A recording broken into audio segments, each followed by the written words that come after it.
Orengall can absolutely trivialize most of Soulframe Prelude 10, if you know what you are doing. The Pact gives you 2 unique passive nodes and 3 active abilities. So let's get into the details.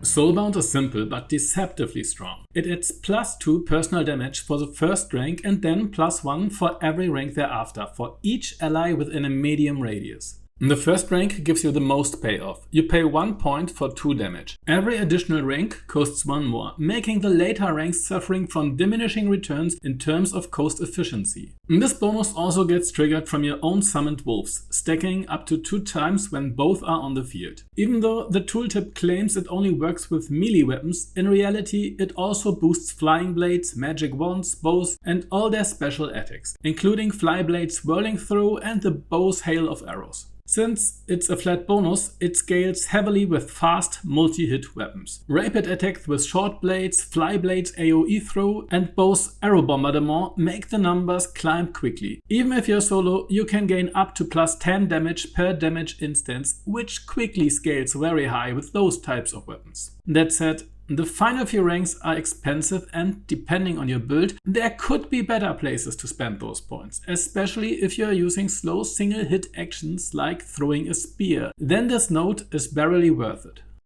The second passive, Feral, is less predictable but still potent. It occasionally summons a massive mother wolf to maul a single enemy. When? Good question. The trigger seems completely random and the game gives you no clue about when or why it happens. In testing, both with minimal investment and with the node maxed out, the results were all over the place. Sometimes it fired twice in a row with just 1 point invested, other times it refused to trigger for 10 minutes straight, even at full ranks. It might happen while you are standing in the back and your wolves are gnawing on something, or it might suddenly appear on a random dagger throw even with no wolves around at all. So yes, the effect is undeniably cool when it works, instantly deleting a major enemy. But whether your investment actually improves its chances seems questionable at best. The bottom line is, fun surprise when it shows up, but completely unreliable and impossible to build around. Invest at your own risk. Up next are the 3 active abilities, 2 cornerstone tools plus 1 fluffy extra. The Packhunter skill is a packed signature move. You summon a pack of wolves, well, 1 at a time. But they stick around indefinitely, or at least long enough that I couldn't be bothered to find their exact timer. If you max out the pact, you can have up to 2 wolves active.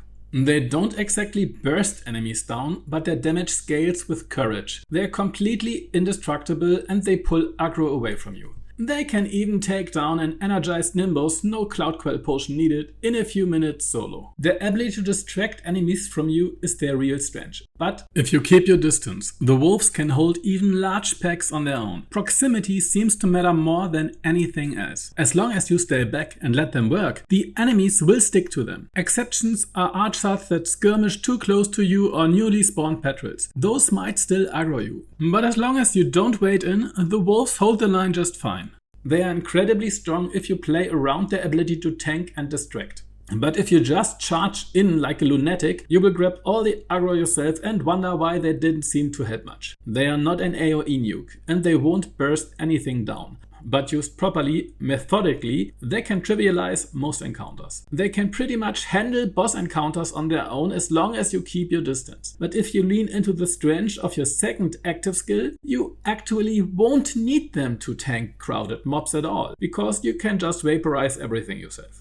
That next ability is Howl. It's an incredibly strong smite rate buff. Even with low courage investment, it roughly doubles your smite chance. At maximum courage, it can push your smite chance to nearly triple the base rate. The buff lasts long enough, even with just around 10 spirit, that if you have maxed the cooldown node Akin, you can almost fully maintain it with minimal downtime. That said, don't overinvest here. If you stack too much duration, you risk the new cast overlapping with the old one, which wastes the buff entirely, while still putting the ability on cooldown. So staying just below full overlap is actually more effective. What I said about the Soulbound passive before applies here as well. It scales especially well with rapid fire weapons. This ability is what makes Orengall exploit smite builds like no other pact. If built properly, you will be smiting enemies left and right non-stop, annihilating trash mobs and healing yourself constantly in the process.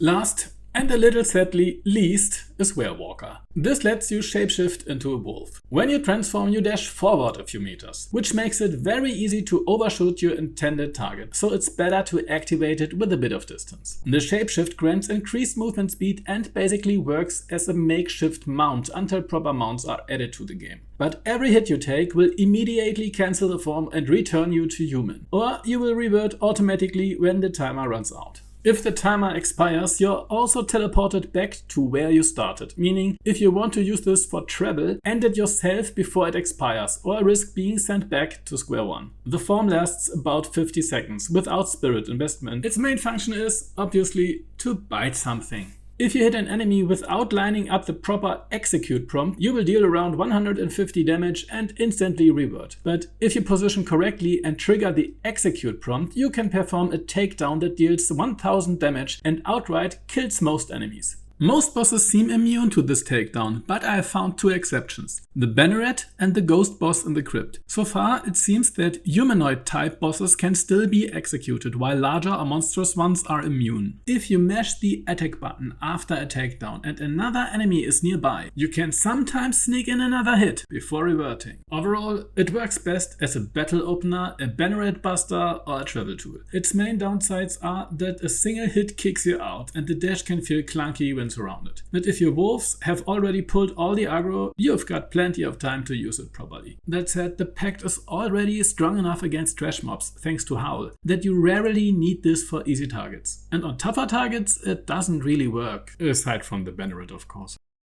Alright, let's quickly go over how to actually build to synergize with Orengall's toolkit. You've basically got two playstyles. One, simple, clean, and perhaps a little bit repetitive, it's just a hail of arrow spam. The other is a melee brawler backed by the flyblade circular throw. For weapon choice and skill nodes, everything that enhances smite chances is mandatory, since Howl multiplies your smites. When it comes to pact base nodes, the most impactful picks for Orengall are Akin, Sympathy, Everbound, and Soulbound. Akin lets you spam your abilities constantly. Maxing Everbound boosts your maximum HP by about 50% at pact level 30. Sympathy's completely broken healing scales off your max HP and heals you for around 6 seconds after every smite, strong enough to replace dedicated healing entirely as long as trash mobs are around.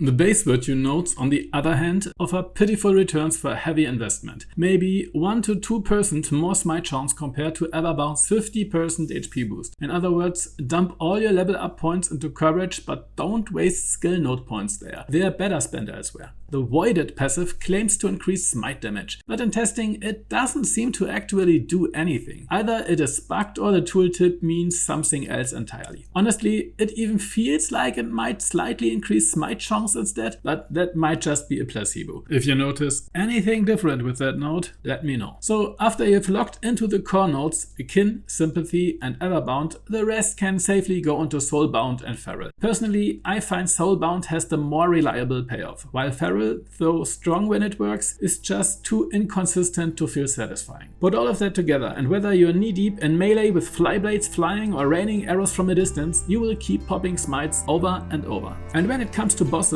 let your pack take the lead. While the big one is busy playing with your pups, you can peel it down with daggers or arrows at your leisure. If you enjoy this kind of quick packed spotlight content, feel free to leave a like and consider subscribing. And don't forget to pet your wolf puppy. Have fun.